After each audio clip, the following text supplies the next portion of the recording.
Didn't really go into the details of the size of the pond, but again, that's irrelevant when you find out what happens here. He's looking out the window. He sees something trying to drink out of this pond. The pond waters are very low, so whatever it was unsuccessful. And then he noticed that it stood up, and he described it. What happened to stand up? His words was a 6 foot to 6'2", 6'3" foot tall, black, disheveled werewolf. I'm used to saying Dogman, so I had to actually think there for a second to say werewolf. Right? Werewolf, right? And it scared this man so much. Steve, he did what? Do you know? He went into cardiac arrest. I don't know why I'm laughing. I don't know. That's not funny. That should not make me laugh. I don't know if that's an uncomfortable response on my part or what. I think it's okay to laugh because he survived. He survived. He did not die, right? Yeah. If he died, then it would feel bad about laughing. But he survived. We can laugh it off. Yeah. Donald Child saw a werewolf in his front yard. He reported it being 20 feet away from the window where he was standing. The only thing between him and that werewolf was a plate of glass, an opportunity. It scared him so bad, my man straight up stroked out and had a heart attack. That just, I can't believe it, man. And listen, this cat wasn't in his 70s or 80s. This dude was like 38. This guy was like 39 years old, right? And he stroked out.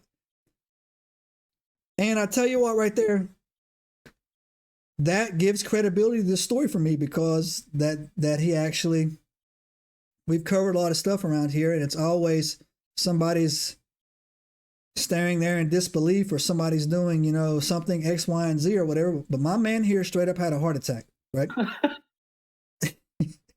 Again, now you're laughing, right? He straight up had a heart attack, right? That's the way you said it. It's funny. He had a heart attack, right? And he described, there was also one more feature about this encounter that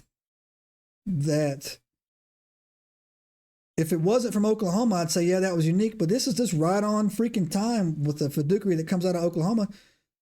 He had on pants. This thing had on some Dickies, man. He had some work pants. He had some britches on, man. I don't know what it was. Like he said the werewolf was wearing these baggy, dirty, ripped up pants, right? Yeah. Blue jeans, right? So, yeah, Steve. And that's a first for us, bro. That's the first. And I'm thinking to myself, I don't know. This is just how my mind works, man.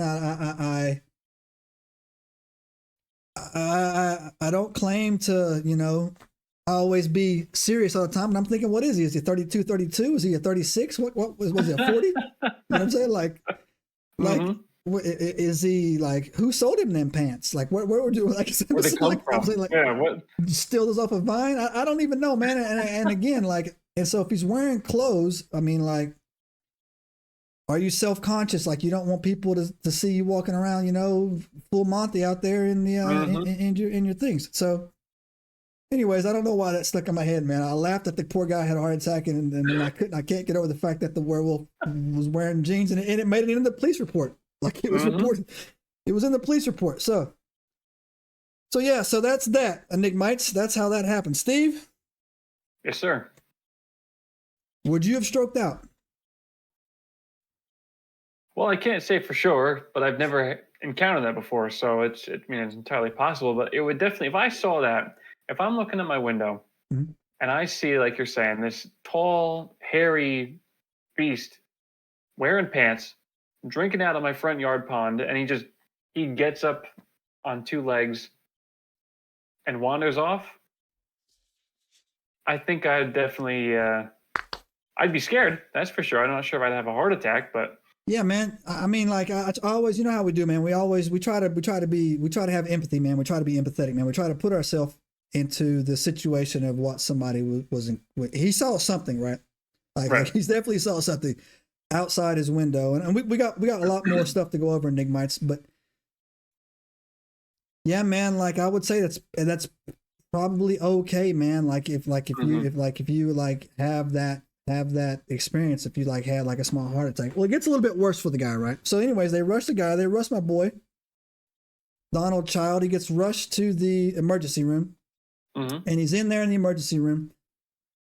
He survives. But my man is not leaving the hospital. He's not going back to that house, man. He's not dealing with this, man. He was in a perpetual state of terror, right? Mm-hmm. And so I'm assuming that he had to be heavily sedated and actually probably had to be calmed and kept down and was in there. I actually feel really bad for that, man. I feel bad for that because